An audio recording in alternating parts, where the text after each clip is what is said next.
Shalom, salam damai, berkah dalam. Kita mulai dengan Injil Yohanes bab 4 dengan judul perikop yang pertama, percakapan dengan perempuan Samaria. Ketika Tuhan Yesus mengetahui bahwa orang-orang Farisi telah mendengar bahwa ia memperoleh dan membaptis murid lebih banyak daripada Yohanes, meskipun Yesus sendiri tidak membaptis melainkan murid-muridnya, ia pun meninggalkan Yudea dan kembali lagi ke Galilea. Ia harus melintasi daerah Samaria. Maka sampailah ia ke sebuah kota di Samaria yang bernama Sikar, dekat tanah yang diberikan Yakub dahulu kepada anaknya Yusuf. Di situ terdapat sumur Yakub. Yesus sangat letih oleh perjalanan, karena itu ia duduk di pinggir sumur itu. Hari kira-kira pukul 12. Maka datanglah seorang perempuan Samaria hendak menimba air. Kata Yesus kepadanya, "Berilah aku minum," sebab murid-muridnya telah pergi ke kota membeli makanan. Maka kata perempuan Samaria itu kepadanya, "Masakan engkau seorang Yahudi minta minum kepadaku seorang Samaria?" Sebab orang Yahudi tidak bergaul dengan orang Samaria. Jawab Yesus kepadanya, "Jikalau engkau tahu tentang karunia Allah, dan siapakah dia yang berkata kepadamu, 'Berilah aku minum,' niscaya engkau telah menerima, engkau telah meminta kepadanya, dan ia telah memberikan kepadamu air hidup." Kata perempuan itu kepadanya, "Tuhan, engkau tidak punya timba dan sumur ini amat dalam. Dari manakah engkau memperoleh air hidup itu? Adakah engkau lebih besar daripada bapa kami Yakub, yang memberikan sumur ini kepada kami, dan yang telah minum sendiri dari dalamnya, ia serta anak-anaknya dan ternaknya?" Jawab Yesus kepadanya, "Barang siapa minum air ini, ia akan haus lagi. Tetapi barang siapa minum air yang akan kuberikan kepadanya, ia tidak akan haus untuk selama-lamanya. Sebaliknya, air yang akan kuberikan kepadanya akan menjadi mata air di dalam dirinya, yang terus-menerus memancar sampai kepada kehidupan yang kekal." Kata perempuan itu kepadanya, "Tuhan, berikanlah aku air itu, supaya aku tidak haus dan tidak usah datang lagi ke sini untuk menimba air." Kata Yesus kepadanya, "Pergilah, panggillah suamimu dan datang ke sini." Kata perempuan itu, "Aku tidak mempunyai suami." Kata Yesus kepadanya, "Tepat katamu bahwa engkau tidak mempunyai suami, sebab engkau sudah mempunyai 5 suami, dan yang ada sekarang padamu bukanlah suamimu. Dalam hal ini engkau berkata benar." Kata perempuan itu kepadanya, "Tuhan, nyata sekarang padaku bahwa engkau seorang nabi. Nenek moyang kami menyembah di atas gunung ini, tetapi kamu katakan bahwa Yerusalemlah tempat orang menyembah." Kata Yesus kepadanya, "Percayalah kepadaku, hai perempuan, saatnya akan tiba bahwa kamu akan menyembah Bapa bukan di gunung ini dan bukan juga di Yerusalem. Kamu menyembah apa yang tidak kamu kenal, kami menyembah apa yang kami kenal, sebab keselamatan datang dari bangsa Yahudi. Tetapi saatnya akan datang dan sudah tiba sekarang bahwa penyembah-penyembah benar akan menyembah Bapa dalam roh dan kebenaran, sebab Bapa menghendaki penyembah-penyembah demikian.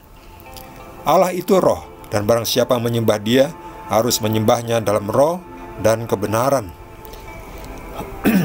Jawab perempuan itu kepadanya, "Aku tahu bahwa Mesias akan datang, yang disebut juga Kristus. Apabila ia datang, ia akan memberitakan segala sesuatu kepada kami." Kata Yesus kepadanya, "Akulah dia yang sedang berkata-kata dengan engkau." Pada waktu itu datanglah murid-muridnya, dan mereka heran bahwa ia sedang bercakap-cakap dengan seorang perempuan. Tetapi tidak seorang pun yang berkata, "Apa yang engkau kehendaki?" atau "Apa yang engkau percakapkan dengan dia?" Maka perempuan itu meninggalkan tempayannya di situ, lalu pergi ke kota dan berkata kepada orang-orang yang di situ, "Mari lihat, di sana ada seorang yang mengatakan kepadaku segala sesuatu yang telah kuperbuat. Mungkinkah dia Kristus itu?" Maka mereka pun pergi keluar kota lalu datang kepada Yesus. Sementara itu murid-muridnya mengajak dia, Katanya, "Rabi, makanlah." Akan tetapi ia berkata kepada mereka, "Padaku ada makanan yang tidak kamu kenal." Maka murid-murid itu berkata seorang kepada yang lain, "Adakah orang yang telah membawa sesuatu kepadanya untuk dimakan?" Kata Yesus kepada mereka, "Makananku ialah melakukan kehendak Dia yang mengutus aku dan menyelesaikan pekerjaannya. Bukankah kamu mengatakan, 4 bulan lagi tibalah musim menuai? Tetapi aku berkata kepadamu, lihatlah sekelilingmu dan pandanglah ladang-ladang yang sudah menguning dan matang untuk dituai. Sekarang juga penuai telah menerima upahnya, dan ia mengumpulkan buah untuk hidup yang kekal, sehingga penabur dan penuai sama-sama bersuka cita. Sebab dalam hal ini benarlah peribahasa, yang seorang menabur dan yang lain menuai. Aku mengutus kamu untuk menuai apa yang tidak kamu usahakan.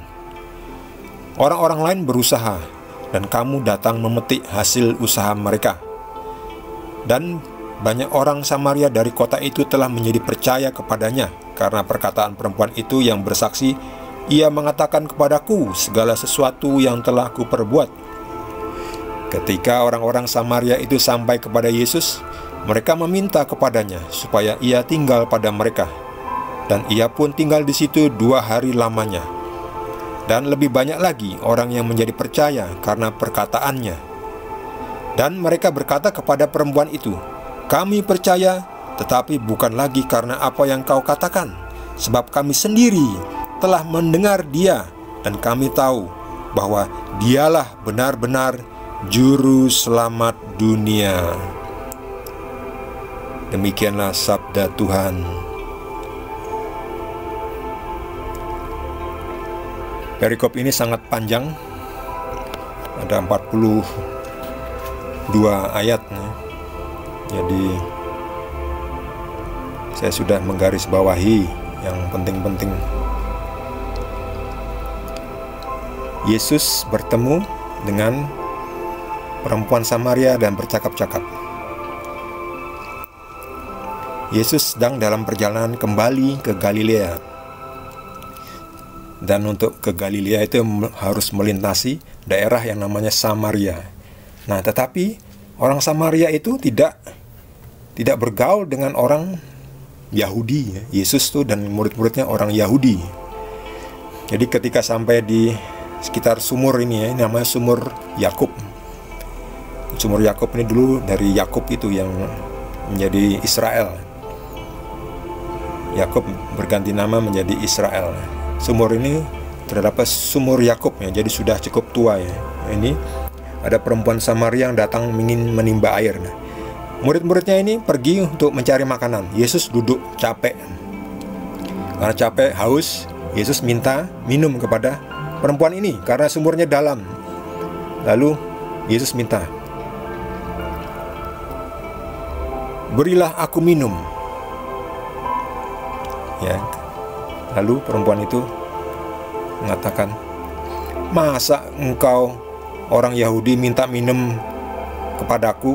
Saya kan orang Samaria." Ya, orang Yahudi tidak bergaul dengan orang Samaria. Ya, mungkin dikatakan haram dan sebagainya lah. Tetapi Yesus adalah Tuhan ya. Orang Samaria ini adalah juga ciptaan Tuhan ya. Tuhan Yesus tidak peduli ya. Orang Samaria adalah juga ciptaannya Tuhan Yesus. Lalu kata Yesus kepada orang perempuan Samaria ini yang mengatakan, "Masa engkau minta minum sama aku orang Samaria? Orang Yahudi kan tidak bergaul dengan orang Samaria." Yesus berkata, "Jikalau engkau tahu tentang karunia Allah." Artinya apa? Perempuan ini dikaruniai untuk bertemu dan bercakap-cakap dengan Yesus. Itu sebuah karunia ya. Tidak banyak orang yang bisa bertemu tatap muka secara langsung dan bicara secara pribadi 4 mata dengan Tuhan Yesus. Wow, itu karunia Tuhan benar-benar itu. Ya, saya sendiri juga belum pernah ya, bertatap muka langsung 4 mata dengan Yesus yang adalah Tuhan, mencipta langit dan bumi. Wow, itu pasti sangat menyenangkan, sangat membahagiakan, sangat mencengangkan. Sangat wow. Tuhan, saya berbicara 4 mata dengan Tuhan ya, secara pribadi. Itu adalah, makanya Yesus mengatakan karunia Allah. Jika engkau tahu tentang karunia Allah ya, artinya perempuan ini telah diberikan karunia untuk berbicara dengan Yesus. Dan siapakah dia yang berkata kepadamu? Ya, maksudnya Yesus ini yang berkata kepada perempuan ini. Yesus berkata, berilah aku minum. Nah, jikalau engkau tahu tentang karunia Allah dan tentang siapakah dia yang berkata kepadamu, berilah aku minum, niscaya engkau telah meminta kepadanya, dan ia telah memberikan kepadamu air hidup. Jadi Yesus ini akan memberikan air hidup kepada perempuan ini ya. Dan ceritanya panjang. Kita lanjutkan. Dikatakan bahwa, Tuhan, engkau tidak punya timba ya, sumurnya dalam. Bagaimana engkau memperoleh air hidup itu? Ya, perempuan ini belum mengerti, belum paham ya, bahwa yang dimaksudkan dengan air hidup itu adalah air Roh Kudus, air Roh Kudus ya, air berkat Tuhan Yesus itu adalah air hidup. Yesus mengatakan bahwa siapa yang minum air di sumur ini, ia akan haus lagi. Tapi barang siapa minum air yang akan kuberikan kepadanya, ia tidak akan haus untuk selama-lamanya. Sebaliknya, air yang akan kuberikan kepadanya akan menjadi mata air di dalam dirinya, yang terus-menerus memancar sampai kepada hidup yang kekal. Ya, itulah itu air berkat Roh Kudus yang diberikan oleh Tuhan Yesus. Nah, perempuan ini sangat terberkati ya, sangat ya bertemu Yesus, mendapatkan air berkat yang akan memancar menjadi sumber hidupnya sampai ke hidup yang kekal. Ya, tapi perempuan ini masih belum paham. Dikatakan bahwa, Tuhan, berikanlah aku air itu supaya aku tidak capek datang kemari untuk menimba airnya. Masih belum paham. Perempuan ini masih belum paham. Dipikir, ada air ajaib ya, atau ada timba ajaib yang bisa menimba air, tidak perlu susah-susah payah mengerek-kerekan. Ya, gagal paham perempuan ini. Tapi Yesus terus menjelaskan kepada perempuan ini dengan memancing. Pergilah, panggillah suamimu, suruh ke sini. Mungkin mau dijelaskan seperti apa, atau hanya untuk memberitahukan pada perempuan ini bahwa aku, Yesus, mengetahui apa yang terjadi pada hidupmu ya. Di sini dimulailah pembuktian bahwa Yesus adalah Tuhan. Yesus memancing, panggillah panggillah suamimu, datanglah kemari. Tapi perempuan ini jujur ya, aku tidak punya suami. Betul, kepancing, dah benar. Tepat katamu, kata Yesus, engkau tidak punya suami, sebab engkau sudah punya 5 suami, dan yang ada sekarang itu bukan suamimu ya, tapi kumpul kebo ya. Jadi sudah punya 5 suami ya, mungkin cerai dan sebagainya. Lalu yang ke-6 ini ya bukan suami, tetapi kumpul kebo. Dalam hal ini engkau berkata benar, artinya jujur bahwa ya, perempuan ini mengatakan bahwa aku tidak punya suami ya. Ya benar ya. Tapi sekarang ya dia masih kumpul kebo ya. Tepat katamu ya. Yang ada padamu sekarang, yang ada sekarang padamu bukanlah suamimu ya. Jadi ya sebaiknya diresmikan ya, atau bagaimana ya, sampai 5 suami, sudah punya 5 suami, mungkin mati, mungkin cerai, tidak tahu ya. Kata perempuan itu kepadanya ya, setelah diberitahu bahwa, wah, tepat katamu, sebab kamu sudah punya 5 suami. Padahal perempuan Samaria ini tidak memberitahu Yesus bahwa dia sudah punya 5 suami, tetapi Yesus sudah langsung mengatakan, tepat, kamu sudah punya 5 suami, tetapi yang ada sekarang bukan suamimu. Wow. Dikatakan seperti itu, perempuan itu langsung, oh Tuhan, nyata sekarang padaku bahwa engkau seorang nabi. Bab yang bisa tahu-tahu seperti itu, dipikirnya seorang nabi ya, karena nabi identitasnya identik orang yang tahu banyak. Tapi Yesus lebih dari seorang nabi. Yesus adalah Tuhan, karena Yesus memberikan air hidup. Lalu dikatakan bahwa, percayalah kepadaku, perempuan, saatnya akan tiba bahwa kamu akan menyembah Bapa bukan di gunung ini, atau bukan juga di Yerusalem. Karena perempuan ini mengatakan bahwa nenek moyang kami menyembah Tuhan di gunung. Lalu dikatakan bahwa nanti menyembah juga di Yerusalem. Orang Yahudi mengatakan menyembah Tuhan di Yerusalem.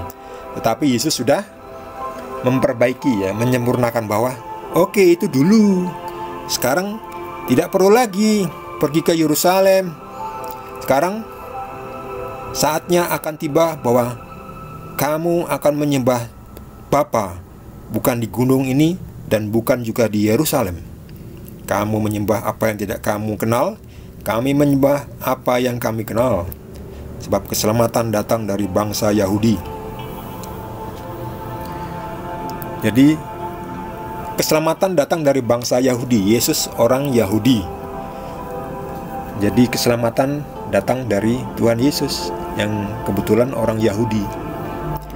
Jadi dikatakan bahwa kamu menyembah apa yang tidak kamu kenal. Ya betul. Sementara orang Yahudi mengenal. Kami itu artinya orang Yahudi menyembah apa yang kami kenal, yaitu Tuhan yang benar. Ya betul. Jadi waktu itu hanya orang Yahudi yang mengenal Tuhan yang benar. Karena memang Tuhan yang benar itu Tuhannya orang Yahudi, yaitu Tuhan Yesus. Yesus orang Yahudi, betul. Ya, tetapi lalu nanti Tuhan Yesus juga memberikan keselamatan kepada bangsa-bangsa lain juga. Penyembah-penyembah benar akan menyembah Bapa dalam roh dan kebenaran. Allah itu atau Tuhan itu roh, dan barang siapa menyembah Tuhan harus menyembahnya dalam roh dan kebenaran. Jadi Bapa itu adalah roh, Tuhan itu adalah roh dan kebenaran. Jadi Tuhan yang benar. Tuhan yang benar itu sumbernya kebenaran ya. Tapi kalau sumbernya kekacauan, sumbernya hoax, itu setan atau iblis. Jadi sumbernya kebenaran, sumbernya roh yang benar itu adalah Bapa di surga, yang adalah roh. Jadi kalau kita ingin menyembah Tuhan yang benar, kita harus menyembah di dalam roh dan kebenaran. Ini kata Yesus sendiri. Barang siapa menyembah Tuhan, ia harus menyembahnya dalam roh dan kebenaran. Jadi kalau nyembahnya ngawur atau tidak terdapat kebenaran di dalam dirinya, itu tidak menyembah Tuhan, tetapi menyembah iblis, menyembah setan. Salah menyembah itu namanya. Kalau ingin menyembah Tuhan yang benar, menyembahlah dalam roh dan kebenaran.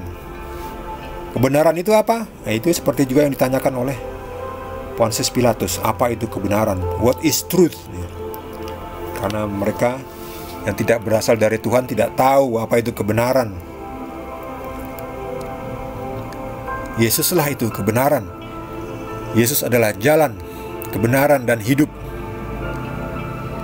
Siapa bertemu Yesus, siapa menerima Yesus, ia menemukan jalan kepada kebenaran itu yang memimpin kita kepada hidup yang kekal. Jadi Yesus itulah kebenaran. Perempuan itu mengatakan, "Aku tahu bahwa Mesias akan datang. Ia akan memberitakan segala sesuatu kepada kami." Mesias yang juga disebut Kristus, ia akan memberitakan segala sesuatu kepada kami.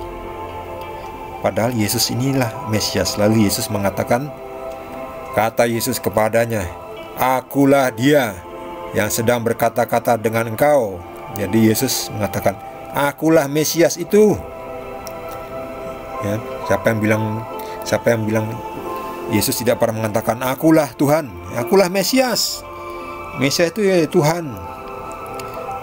Karena Yesus adalah Tuhan. Akulah dia, akulah Tuhan itu, akulah Mesias, akulah Bapa itu. Karena Bapa dan aku satu. Siapa telah melihat aku telah melihat Bapa. Itu artinya akulah Tuhan. Siapa yang bilang, mana tunjukkan? Yesus pernah mengatakan, "Saya Tuhan, sembahlah aku." Ini dia, akulah Tuhan yang sedang berkata-kata dengan engkau. Lalu perempuan itu masih masih terhipnotis ya, masih saking gembiranya ya. Lalu tiba-tiba datang murid-muridnya kembali dari belanja makanan ya, beli makanan ya. Mungkin untuk makan sore atau untuk makan malam. Lalu murid-muridnya datang. Mereka heran, kok Yesus bercakap-cakap dengan seorang perempuan ya, apalagi perempuannya orang Samaria ya. Jadi lalu perempuan itu langsung pergi meninggalkan tempat itu, ingin meninggalkan tempayannya, pergi ke kota dan berkata kepada orang-orang di sana, "Mari lihat, di sana ada seorang yang mengatakan kepadaku segala sesuatu yang telah kuperbuat. Mungkinkah dia Kristus itu?" Lalu tersebar ya, perempuan ini menyebarkan, "Ayo lihat, ayo." Maka mereka pun pergi keluar kota lalu datang kepada Yesus ya, Yesus. Lalu murid-muridnya yang membawa makanan, nawarkan makanan, "Ayo Tuhan Yesus, Rabi, Guru, makanlah." Tapi Yesus memberi nasihat lebih banyak lagi. "Padaku ada makanan yang tidak kamu kenal."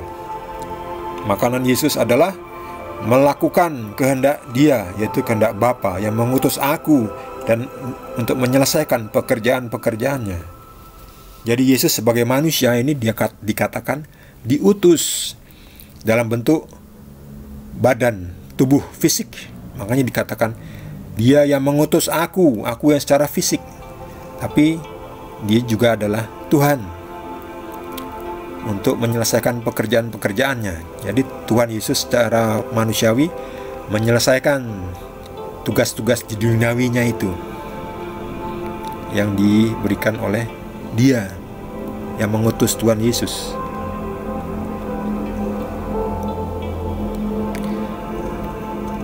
Lalu dikatakan,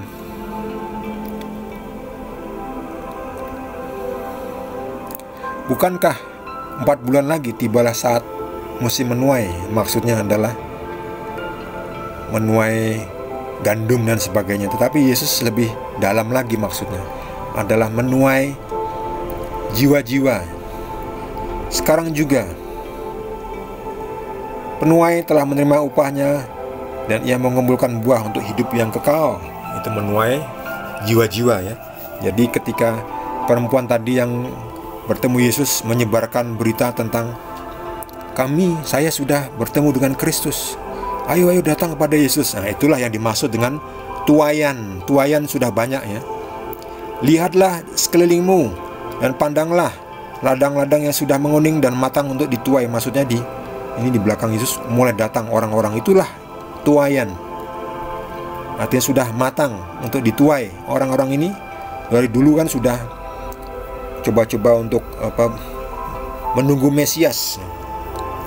Dan tiba-tiba datanglah Mesias, dan Mesias menuai jiwa-jiwa ini untuk datang kepada Yesus untuk diselamatkan.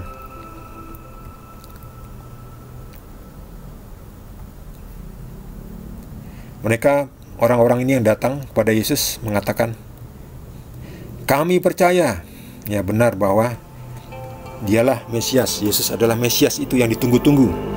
Tetapi percayanya bukan karena apa yang dikatakan oleh perempuan itu lagi, tapi benar-benar sudah membuktikan, "Kami sendiri telah mendengar Dia, dan kami tahu bahwa Dialah, Yesuslah benar-benar juru selamat dunia." Tadinya orang-orang ini percaya pada perempuan itu bahwa Yesus adalah Mesias, tetapi belum dibuktikan ya. Lalu ketika ketemu langsung tatap muka, menyentuh Yesus ini, memegang Yesus, wah benar ini Mesias, dipegang benar, memegang Yesus ya. Dahulu ada yang sakit pendarahan memegang Yesus, bahkan memegang jubahnya saja langsung sembuh. Ini orang-orang memegang Yesus, wah mendapatkan berkat ya. Kalau ada Yesus pun sekarang ini saya juga ingin memegang Yesus ya, supaya mendapat berkat. Tapi sekarang pun kita bisa mendapatkan berkat Tuhan, sebab Tuhan Yesus sudah mengirim Roh Kudus. Jadi kita semua bisa mendapat berkat dengan catatan kita percaya pada Yesus. Bagi saudara yang mendapatkan tambahan penjelasan dari Tuhan Yesus, boleh juga berbagi dengan kita semua. Bagi yang belum subscribe, jangan lupa di subscribe. Kita akan lanjutkan dengan perikop berikutnya dari Injil Yohanes bab yang keempat. Terima kasih. Tuhan Yesus berkati kita semua.